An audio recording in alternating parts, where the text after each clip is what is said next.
this is Jennifer Vatza from Belladonna's Botanicals, and today in this podcast I have with me Coby Michael from Poisoner's Apothecary. Hello and welcome. If you'd like to give a little introduction, who you are, what you do. Yeah, so my name is Coby. I am an author and occult herbalist. I specialize in poisonous and psychoactive plants.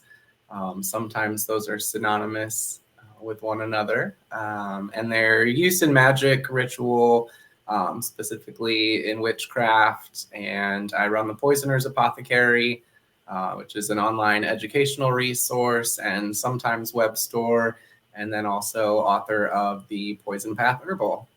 Awesome. And you have another book coming out soon?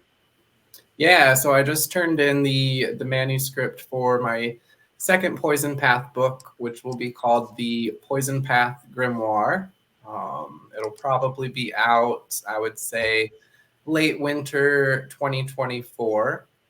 So it kind of builds on my first book, the Poison Path Herbal, which looks a little bit more into... You have my copy right in here. Hey, me too. I've been taking notes. It really looks into, I think, a lot more of the I think you... Yeah, so it focuses more on the medicinal properties of plants in the nightshade family, their use in the medieval witches' flying ointment, and their potential for ritual application. So the next book is a little bit more focused on the idea of dark herbalism, so working with all sort of baneful and maligned plants out there, whether they're poisonous or not. And kind of delving into the idea of poison as an occult or esoteric concept, as well as a kind of energetic current that we can tap into to incorporate into our magical workings. So lots of really cool stuff in that one that I'm super excited to share. That's awesome. I'm really looking forward to that. I've been slowly working my way through, because it's like one of those books, like I really want to like digest all of it fully. So what I do like about it is you do include some formulations for various things. What you have some basic flying ointment instructions and tinctures and some other trying to remember, like incense blends and things like that. So how did you get into like crafting things? Because sometimes you can be sort of like, looking at it from almost like a historian or anthropological perspective, but like when you have the duality of being an herbalist and writing about herbalism and making those things, it's not just sort of like a heady in theory kind of thing. Yeah, so a lot of the sort of initial formulas or what I really wanted to do was, I guess, kind of like give people some kind of a baseline to start from, to start working with baneful herbs and entheogenic preparations and safe ways of working with the plants internally and topically and using them in incense and different things like that. So a lot of the kind of like initial exploration came from creating formulas for my own personal use. So once I got comfortable with growing the plants or finding where to actually access them and wanting to really like firsthand experience, what they were actually capable of, because we hear all of these, really dramatic stories from the Middle Ages and so on about what they're able to do. But I'm kind of the type of person that wants to know, firsthand. I like to learn the science behind things, like, why does this work the way it works? Why does it have a thing? Because what always drives me crazy, especially like, I mean, I know there's like a huge issue with like the multi-level marketing, essential oils, solve everything, kind of cults. But like people, but that causes people to kind of poo-poo like, oh, well, essential oils, there's no science behind that. I'm like, I seem to think that botany is actually a science, and plants are, consist of all the different phytochemicals and things like that that give them their therapeutic actions. Yeah. And, it's especially like, that's what's fascinating about working with like the nightshades and the poison path, is kind of learning that delicate balance. Like I love the idea of, things that are toxic, but can also be healing, which is what drew me kind of to the poison path myself in that aspect. Because I think sometimes people get a little bit on the, well, there's nothing good about, that's gonna come out of working with toxic herbs, or they're kind of maligned in that sense. So but you can die from drinking too much water or not having enough water. So it's kind of, sometimes you have to frame things like that for people. So were there any challenges that you found in writing about all of this, and in a safe way for the consumer culture that needs the please don't use your hair dryer in the shower warning message on things? Yeah, I mean, you want to be careful and you want to do everything legit and correctly, and then you just find yourself like putting warning labels on literally everything, like even things that like Blue Lotus tincture, or do not consume labels on things that are obviously meant for consumption. And it's for the legal purposes and things like that, like this is for curio only. Right. And that, I think we all kind of understand that is implied, and it's for liability. But at the same time, I even like coming across that with other businesses in the past, like I feel like it takes away from some of the legitimacy of it. And it's almost like, oh, here's this really cool root that's been used in folklore for hundreds of years, and it has all of these magical attributions, but it's for curio only. Mm-hmm. I don't know. But I think the main thing was just kind of like getting around people's initial reaction to the word poison, and it kind of being used as like a blanket term, almost synonymously with lethal. Mm-hmm. So kind of, and you do need to know the LD50 when you're making, when you're working through these formulations. So there is some of, that you have to have understand what that is like. And I know for me, sometimes what I wouldn't say it gets frustrating, but I think sometimes, the myth versus the reality of like working with entheogenic herbs and like flying ointments, like people are expecting these like ayahuasca experiences from, putting a flying ointment on. I'm like, it's a different mechanism. I mean, even the tinctures, I make them safe enough. I mean, yes, you could in theory drink the whole bottle. I don't recommend it, but you should be fine at that point. So, I'm a very safety conscious person when it comes to, because I have such an extensive formal training in, essential oils, aromatherapy, herbalism, all these things. So that's part of my education in that is knowing all the FDA regulations, which the FDA regulations are one thing. Dealing with the regulations that come from various platforms like Etsy and Amazon, they have their own policies and their own things, and it is so ridiculous at this point that they've categorized so many things as synthetic cannabinoids. I'm like, I'm sorry, I like Damiana. It's not a synthetic cannabinoid. Mm-hmm. Yeah. It might give you some nice feelings, but not the way that would.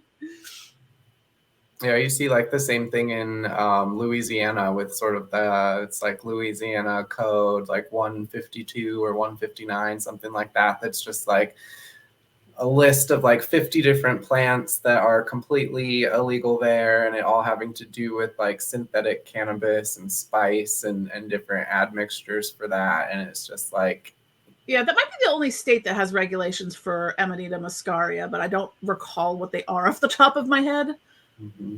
But sometimes it's kind of, what's the little loophole you can sneak through? Because it might be like having the physical mushrooms for Amanita muscaria, but not necessarily like an ointment that contains some, So sometimes there's little things that can be, you left a big gray hole, a gray area there. I don't know if that, I don't know, because sometimes when there's legislation towards things, like I know a lot of the daturas get swept up into the noxious weed category, regardless of how you're selling. I'm like, well, a datura flower essence or a flying ointment isn't going to, I can't plant it in the ground. So, there's a lot of ridiculous, legislation out there. But I don't know if you had any thoughts on that, or or how to navigate it, because I know a common question I get is this going to show up on a drug test? I'm like, no, because all the nightshade stuff, there's a specific test they can run if they suspect you have nightshade poisoning. Otherwise, it's not going to show up on like a standardized drug test. Yeah, it's totally different than any kind of like illicit substance, and I feel pretty much the same way about nightshades and mushrooms and every other chemically potent plant as I do about cannabis. And I think that the whole like regulation, legalization is all just a really kind of ridiculous, draconian sort of thing that we just have to wait for it to die, or at least wait for capitalism to like hone in on the fact that they can make money. And well, I mean, they have a little bit with the medical marijuana dispensaries. I mean, in Pennsylvania, we have the medical marijuana, and we also have sort of like the recreational dispensaries that aren't the medical grade. So you can go in and get like a whole bunch of THC and Delta 8 gummies that will, knock your soul straight out of your body and leave you, render you unconscious for 18 hours straight. True story. Which just blows my mind that you can walk into a store and buy that now. Yeah, it's just like a slightly different molecule, or it's tweaked just a little bit. Yeah, they do a lot with like the different extracts of it. I mean, obviously for a gummy, it doesn't have ground up, or at least doesn't taste like it has the ground up herb in it. So, yeah. Ooh, Poison Path gummies. That would be. I'm sure that's next on the list for somebody. Probably Emporium Black, because they have the truffles. Ask them about yeah, hey, they do like Poison Path gummy bears. That would be cute. Gummies, that would be amazing. Yeah, I love gummies. All kinds of gummies. That's like my favorite candy. I'm not like a big chocolate person. Like when I think of candy, I think of like sour gummy worms, Skittles. Yes. All the gummies, all the time. Yeah, that's definitely me too.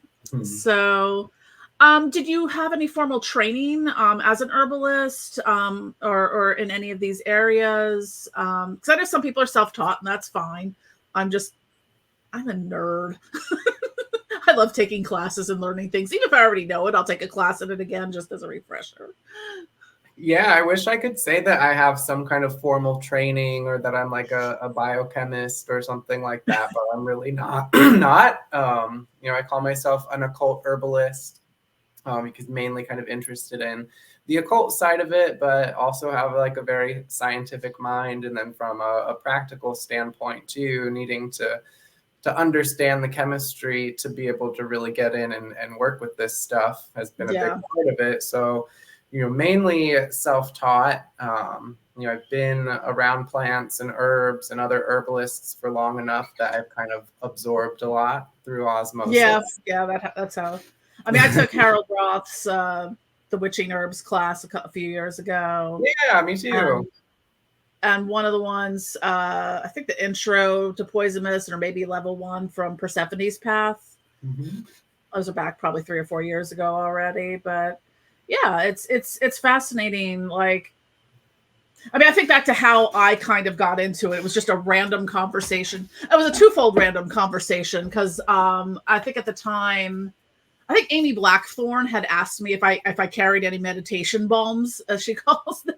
I was like, no, but I'm curious. And she was telling me about them, like, oh, because I had just kind of gotten back into my spiritual practice after sort of a very long period of dormancy. It was kind of there, but I just wasn't doing anything with it. So, and I picked up a couple of Tara Love McGuire's flying ointments when they were vending at, I think, South Jersey Pagan Pride that year. And that's how I fell in love with belladonna. It was just like that. Like, Datura doesn't speak to me the way belladonna does. And I think that's what's interesting. And I feel like I need to really explore more of the plant spirit medicine and the plant allies aspect of it, because like I connected with belladonna in such a like a soul level way. I'm like, this plant is my soulmate. Yeah, I totally can relate to that, specifically with belladonna, and you just see like everybody's like head over heels for datura, and it just seems to be, the favorite and most popular one, and it's just interesting to see how everybody kind of connects differently to specific plants. But there is, I don't know, it's really hard to even explain that connection, especially just how deep it really runs. So it would be interesting to have like some kind of like real deep psychoanalysis comparison of like, what is it about you and I and other people? What do we have in common that attracts us to belladonna or deadly nightshade, that specific plant over other ones? Yeah, that is interesting. I hadn't thought about that because like that was the one that I vibed with the most. Like datura to me on its own, it just has like a harshness to it. And like I like when I use datura, whether it's stramonium or anoxia with things, I always blend it with something else to kind of take the edge off a little bit. Just as I found for me, my preferences on its own is just a little harsh. That makes sense. And I think too, just like looking to other cultures that work with the poisonous plants or entheogenic herbs, datura in particular, or its relatives, Brugmansia, anytime it is used in any kind of like ritual beverage or smoking blend or anything like that, like it's almost always paired with like tobacco or some other kind of sort of balancing. Yeah, I like Brugmansia more than I like datura, but it's not that I dislike datura. It's just kind of like if I had a top 10 list where it would fall on there. It's there's so many different plants that have like you have your powerhouse of your nightshades of your black henbane, belladonna, datura, European mandrake, not American mandrake, European. I always like to make that specification because two very different things. And American mandrake is not an actual mandrake. You're not going to get any fun psychoactive things. You're going to get the icky purgative aspects of American mandrake. So unless you want to have a good trip in your bathroom for an extended amount of time, make sure you're using the European mandrake. Yeah, big difference. But yeah, that's kind of a little bit how I got into the Poison Path thing. And I just, again, gigantic nerd. So had to read everything I could possibly read on it and still reading and whatnot. Took a bunch of, took whatever classes were available. Because, it is niche to the point that there isn't a whole lot available on classes. But I hear you're going to be teaching a class, speaking of which, on flying ointments soon. Yeah, January 20th. It'll be online. It's kind of it's the class that I've taught the most and the one that I've taught the longest. And, every time I teach it and put it together, like new things come through. And then obviously like through my own experiences and work with like making the ointments and using the ointments and talking to other people that are using them, it kind of gets better every time, gets a little bit more in depth and new avenues sort of open up. So I'm really looking forward to doing that. Cool. Yeah, I find out of all of them, I like the ointments the best. I have a lot of tinctures, flower essences, smoke blends. I have some that I used to make and I have some that I bought. The problem I have with I kind of got to the point where like I'm just discontinuing the smoke blends because like there's so few places I can only sell them like on my website, and just because of that they don't out of everything else they don't sell as well, and I get to make new things now and filter them into there, so I'm excited for that. Yeah, that's kind of where I'm at. Just like what are really like the core formulas that represent like what I'm doing and where I want to see things go and what gets sort of the best response versus, trying to make a million different things just to say, oh, hey, like I make smoking blends, I make flower essences, I make tinctures, I make all of this, but really kind of like all the things. Core formulas. Yeah, I like the idea of flower essences. I just don't really have sort of the wherewithal, mechanism, etc. to make them myself. Like I will use them in things, I make crystal essences sometimes which are similar in theory and practice, just with crystals instead of plants. So, Yeah. yeah, I really like the flying ointments the most, I think. Until we have nightshade gummies, flying ointments are my favorite. Then gummies will then become my favorite. Yeah, I think there's just something special about the flying ointment, and just its connection to, you know, medieval witchcraft and that sort of classical witch archetype idea, that like I almost equate it to like any of the other sort of traditional or stereotypical kind of like altar tools like athame, chalice, pentacle, you know, flying ointment, cauldron. It's all sort of like part of that symbolism. Yeah, yeah, definitely. How do you use flying ointments like in your practice and stuff like that? Because I mean, I get every once in a while, like I like with all the products I make, sometimes like every once in a while, my clients come up with a way to use something that I'm like, why didn't I think of that? Because I make the spell fires, which they all have an alcohol based isopropyl alcohol. And like, you know, I use them for like burning sigils and offerings, and until like someone was like, they're really great for fire scrying. I'm like, why didn't I think of that? Like, that seems to be pretty an obvious way to use them, but Yeah. you know. Well, scrying work is one of my favorite ways to incorporate flying ointments. So not so much like scrying with the ointment, but applying the ointment before any kind of scrying ritual, whether it's mirror scrying, water scrying, fire scrying. Specifically, the nightshade formulas, just because the tropane alkaloids have such an affinity for how we perceive light and darkness, you know, through like the dilation of pupils and all of that, that they seem to really lend themselves to any kind of scrying work, or in the case of like actually burning the herbs, you know, spirit manifestation.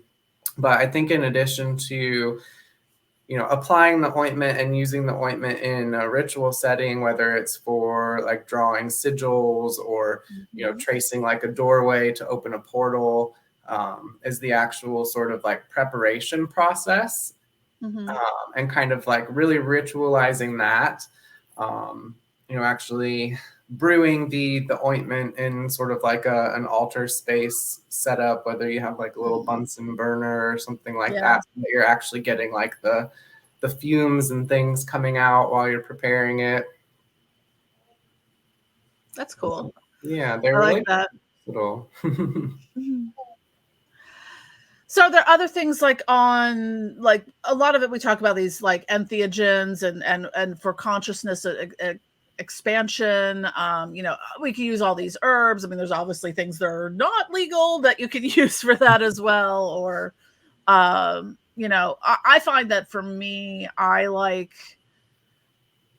the healing nature of a lot of it. And I also like that kind of consciousness, the spiritual experience of working with a lot of these different herbs. And they don't all have to be as, you know, toxic as say the nightshades are. I mean, there's plenty of entheogenic herbs like any of the lotuses, but blue lotus, damiana, clipdaga, you know, a whole host of other ones that are much safer to use.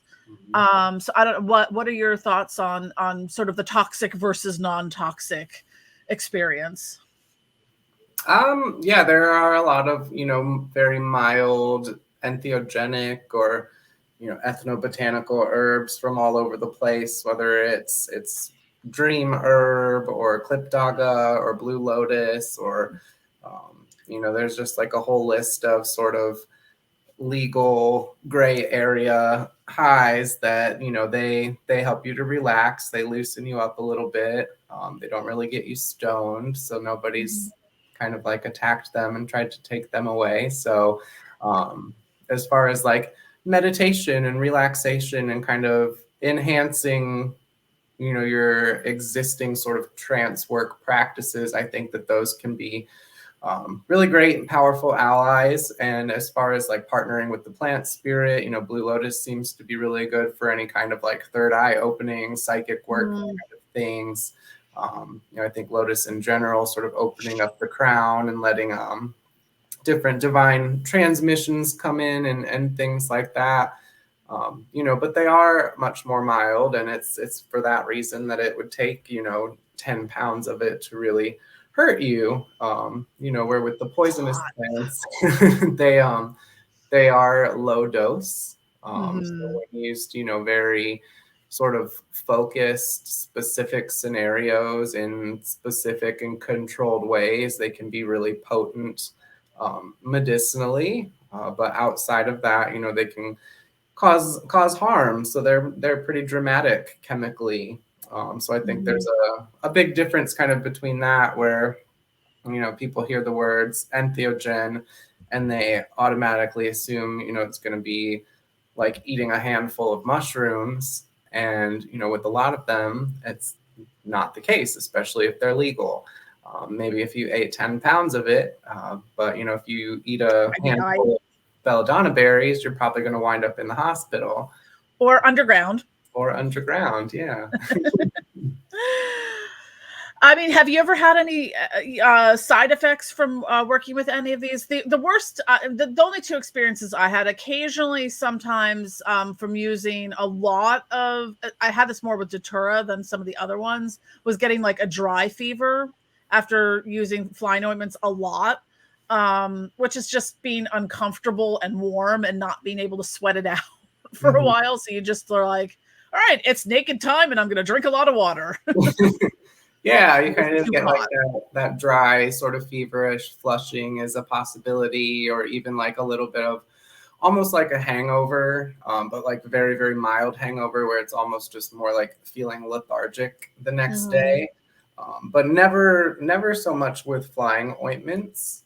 But there have been, some cases where, like I have ingested deadly nightshade and, tripped for 6 to 8 hours, and it was really intense, and exactly what somebody would expect from ingesting any other kind of psychedelic, only not as enjoyable. You don't get giggles, but it definitely has that capability. But there's a lot of other kind of like alarming and potentially dangerous things that can come along with working with them in that way. I mean, you see a lot with like the Datura trip reports, and I think that's why Datura is probably the one that's a little more popular, is because, there's tons of videos on YouTube about, all these, I took a fistful of Datura seeds and, sold everything I owned and I went to hell and all of this stuff, where people have these really bizarre experiences by doing these things. Because a lot of times they're, I feel like with that is you kind of have to work your way up to it and know what to expect. Like, I don't know that I would feel comfortable even right now just popping a handful of Datura seeds and seeing what happened. You want to be in a situation, especially for psychedelics, it's very common to have a sitter. So in a situation like that, to make sure you're not, jumping off your roof and whatnot, you would want to have someone with you for at least for the first time, so that you know what to expect if anything comes up, that, someone can dial 911 for you while you're, off chasing, the fae in your bedroom closet somewhere. But I think, one of the things we talk about, whether it is on the psychedelic medicine side, whether it's on the entheogenic side, like with flying ointments, is like the set and setting of it. I've been thinking about that more for the flying ointments. Like, what would you suggest for sort of looking at that set and setting of having an experience with flying ointments in your ritual work or for meditation?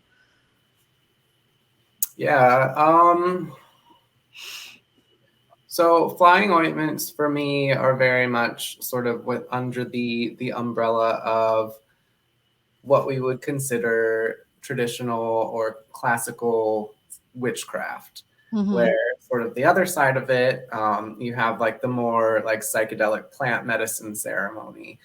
So for me, the altar is totally different. The things that I put on it is totally different.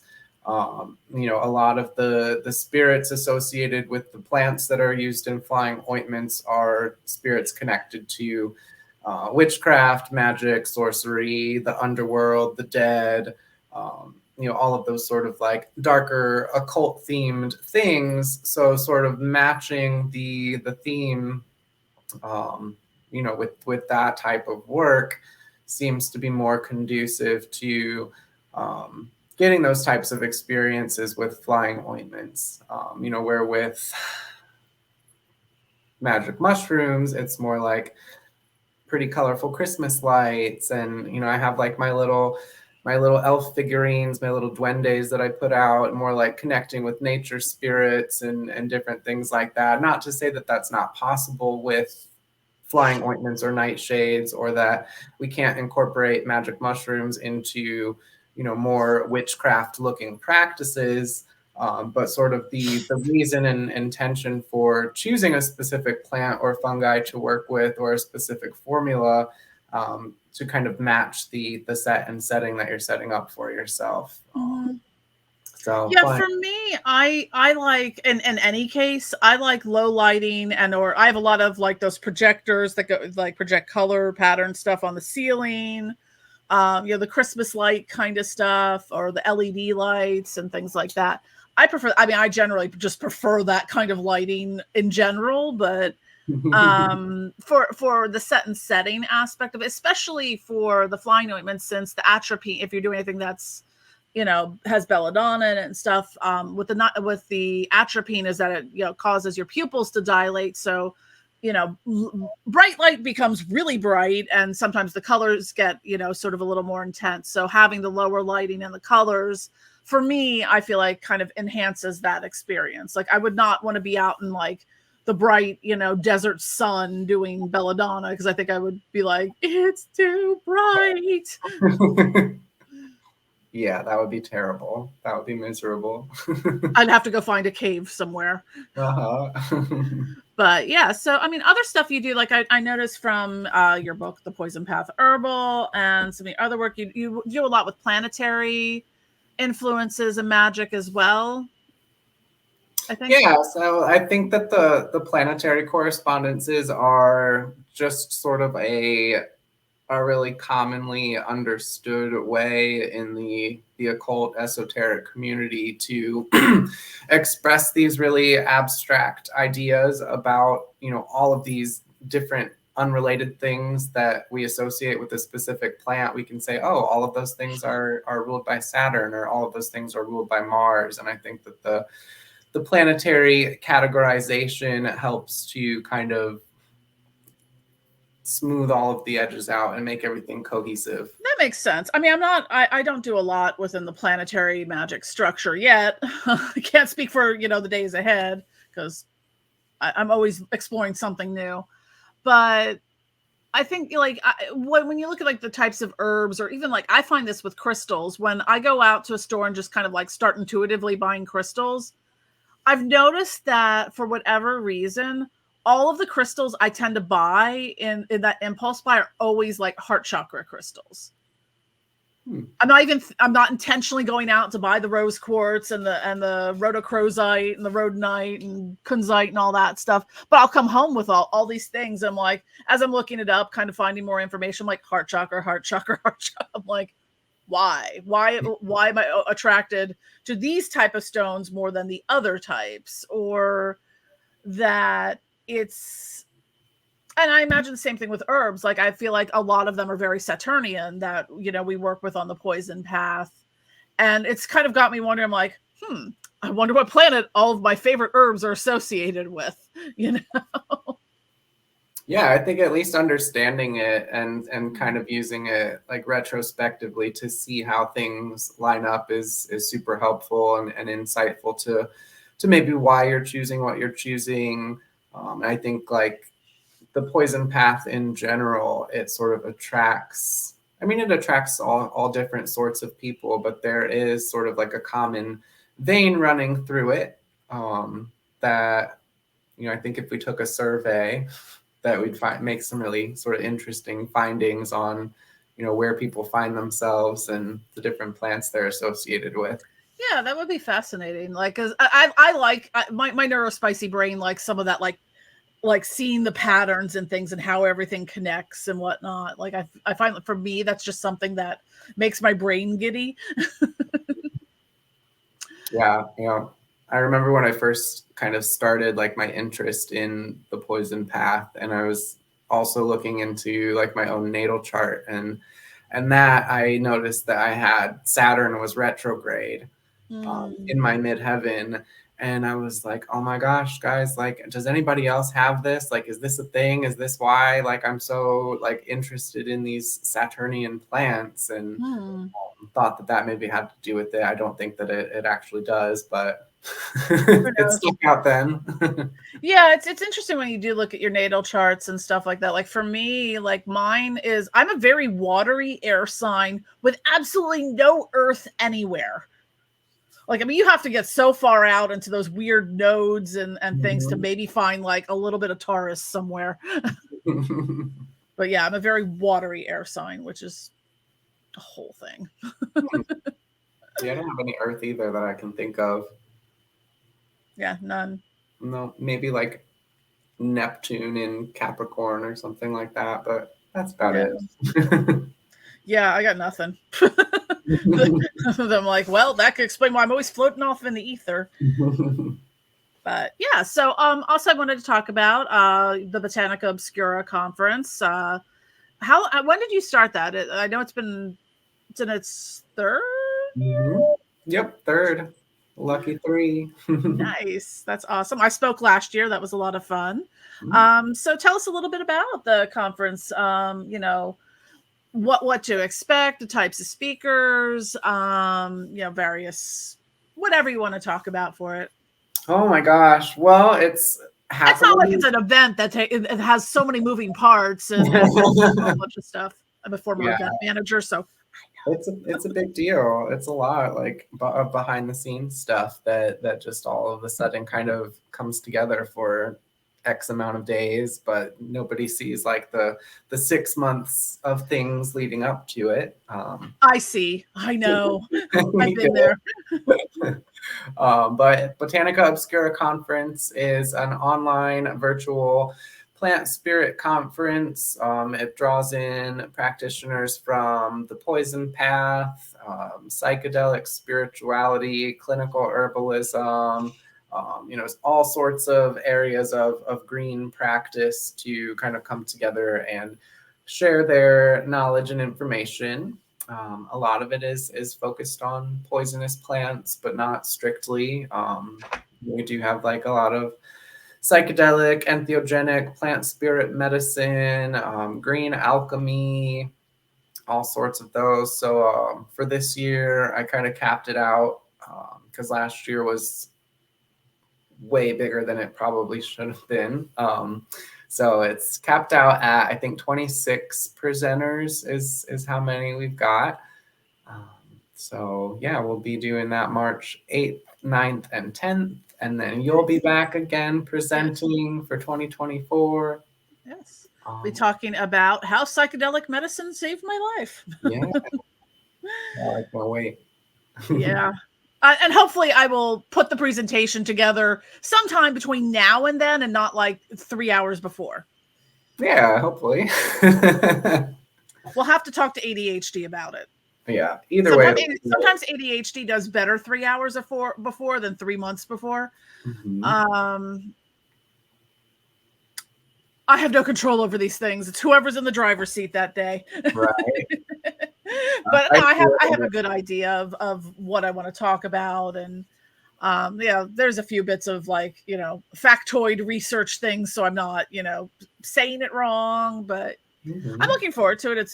It was a great time last year. So many great presenters. I'm super excited to see who do you have like I would say headlining, but like keynote speaker, any notable, you know.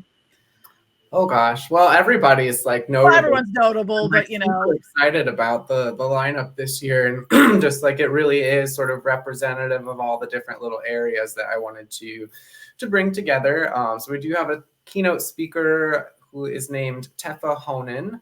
Tefa is local to my area in Florida and is an indigenous Colombian plant medicine practitioner that's going to be talking on the different applications of rapé, kambo, ayahuasca. Oh, interesting. Different things like that. So that'll be really cool.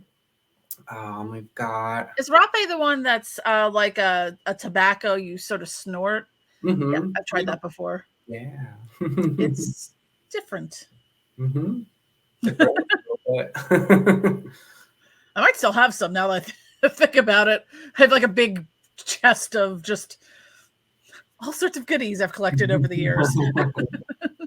Well, I think it lasts forever. I don't think it'll ever go bad. Yeah. So there's that. Yeah, it's most of the stuff, I find as far as like expiration dates go, like sometimes with the flying ointments, the carrier oil in it after like maybe 2 years might get a little funky.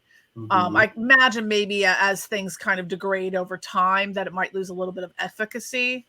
But yeah, most of the things are fine. The only thing I've ever noticed is with flower essences and like tinctures, is sometimes you get a little bit of burn off from the alcohol. You're like, wait a minute, this bottle was full last time I looked at it. Also, I think sometimes just depends on what kind of closure you use, because I have that all the time. Even with my own stuff, I'll go to get something out the pack. I'm like, wait a minute, why is this half empty? I get my list because apparently my brain's just decided to go blank on everything. It happens. My brain either has too much information or just like it's the like film strip going in the wind. Yeah. Dr. Al Cummins will be presenting, Nice. A new presenter this year. He'll actually be presenting on the 3 purificatory herbs of the Grimoirium Virum. So a little bit of the grimoire tradition in there. Lori Bianciotto, another Poison Path practitioner, is going to be talking about the history and uses of opium poppy throughout different cultures, different parts of the world, and things like that. So really excited for that one because I'm fascinated by opium poppy. Duncan Lynch, who is a naturopathic doctor, a new presenter for 2024, will be presenting on baneful balms. So the use of low-dose herbs like wolfsbane, deadly nightshade. There were a couple in there that I didn't recognize, and basically their topical use in a clinical setting. So going to be some very interesting. Yeah, I just got some aconite recently. I haven't had it before. I'm like, I'm scared to take you out of little plastic baggy thing. I don't know why, and I'm like this in multiple areas of my life, is that I'm a chronic worrywart and also completely fearless about the most inexplicable things. So it's like most of the stuff, like, I'm like, sure, I'll, drink some poison, no problem. But, for me, the one that always stuck out as that gives me a little bit of hesitation is aconite, because of like how many like stories I've read, farmer brushes past some aconite on a hike and dies. That it can be just from brushing against it enough to end you. Yeah. So I'm like, how do I work with this without dying? But yeah, so that was one that I'm a little bit more interested in. I don't have a lot of it. I just was like, well, I'll get some to figure something out with. Yeah. Yeah, there's some things that don't get used a lot, like oleander is one.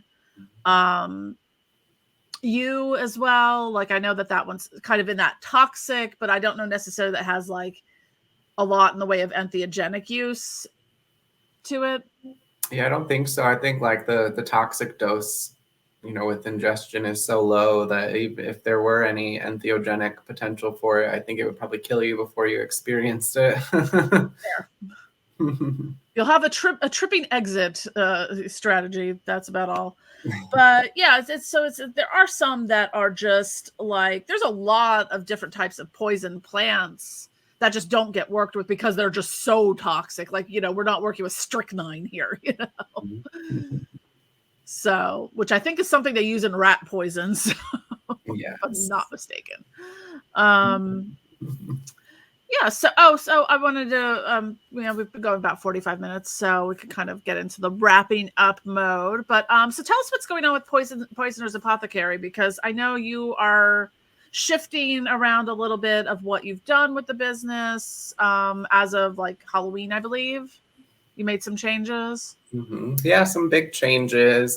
So I didn't shut down the website. The website is still completely and very much in existence. But as far as like the web store itself, all of the inventory's been zeroed out. So I've been sort of shifting over to more wholesale and consignment and getting things in like some brick and mortars around the country. I might do like some limited releases of certain items, or maybe really pare things down to like my favorite formulas or what I think is the best or most popular, and do something with that. But it's really kind of a move towards being able to focus more on writing more books and teaching more classes and getting it's a lot of work. I'm Yeah. like, I would teach, I would write if I had the time to do so. Yeah, it's You kind of know, like it's like, you know, my current like list of things I need to restock for orders this week is probably already like 5 to 10 things deep. The things that are already out of stock that may or may not get ordered is probably about 15, 20 things deep. My, you know, my lengthy list of new things I've designed or in varying progresses, there's another 100 things. So it's kind of like, it's a lot of work, and some of these things are very time consuming to do, like making tinctures. You kind of have to let them brew for 4 to 6 weeks. You know, with flying ointments, it's not like you know, you have to let them brew for a period of time, and then, you know, once you do that, you know, you have you strain everything, you know, combine it with wax, whether it's I use beeswax, but like carnauba wax, which I believe is vegan, or is that Candelilla or Candelilla? Anyways, it's a lot of different types of waxes. But yeah, so some of these things just take a lot of time.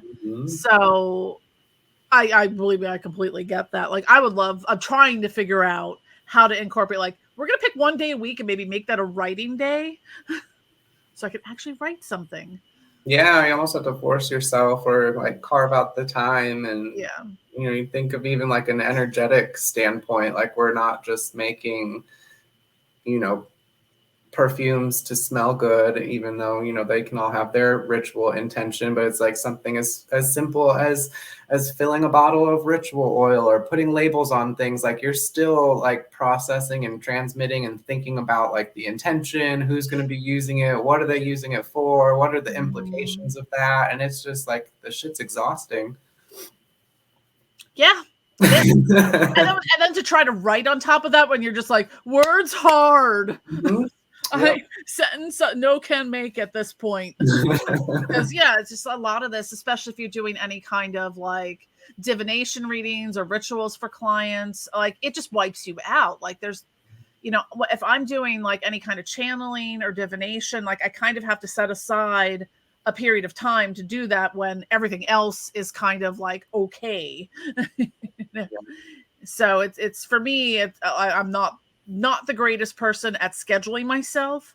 I need a better manager, and me and my cats are not it. Not good at managing myself. I'm getting better. I'm at least allowing myself like time off and like to eat and like take breaks and stuff, where before I was just kind of like wake up, work until you pass out, which not good for you.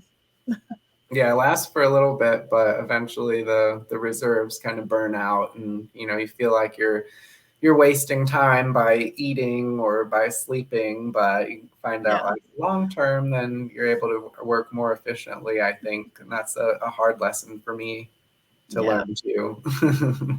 Yeah, it is. It's that is, especially, you know, you were like, yay, we start a business, we can do whatever we want, we're not, you know, slaves to the 9 to 5 work day. And then you're like, well, I just had 100-hour work week.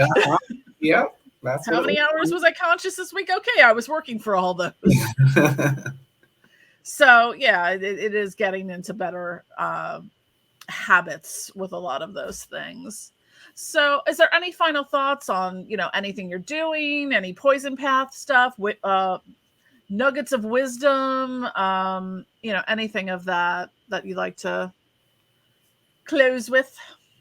Well, don't put unidentified, put up poisonous plants in your mouth. That's always a good Fair. wisdom. I don't know. Did we talk about the Poison Path Grimoire?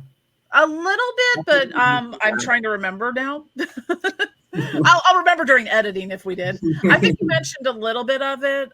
So that's something that's coming up. You have the Poison Path Grimoire. You said it's coming out next winter? Spring? Yeah, it should be like fall, winter when it pops up in the catalog. So awesome. Yeah. I will put links below to everything. The Poison Path Herbal, your website, all that stuff too. So, and the conference. But I'm very much looking forward to, again, it was a great lineup of speakers last year, a lot of valuable information. So definitely check that out. Oh yeah, I'm looking forward to it too, and planning on doing the group discussion panel once I get the scheduling figured out too. So hope to see you there for that. Yes, definitely. Now that I've got my move out of the way, I can breathe. and I'm pretty much at this point settled in. I'm still kind of, getting the workspace here set up better. There's a full like walk-in closet in the back that I have to kind of arrange more. It's more like supply stuff. So bins full of plastic bottles and packaging. Very exciting. It's necessary evil. I love your background, all your apothecary jars. Yeah.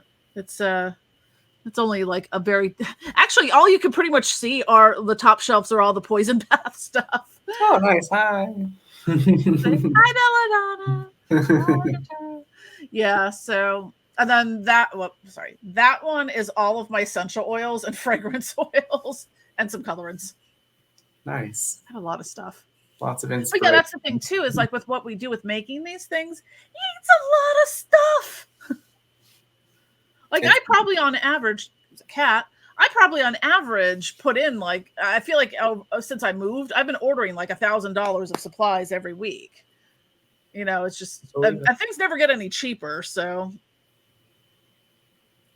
cool. It was so great having you. I don't know if you have any last things, but of final thoughts, but you can check out all of our links below. And thank you for watching. So I'll just sign off and say goodbye. Bye. And P.S. don't forget to click like and subscribe. Sign up for our e-newsletter and social media because algorithms suck and you aren't seeing half of the awesome stuff we're doing. Have a good one.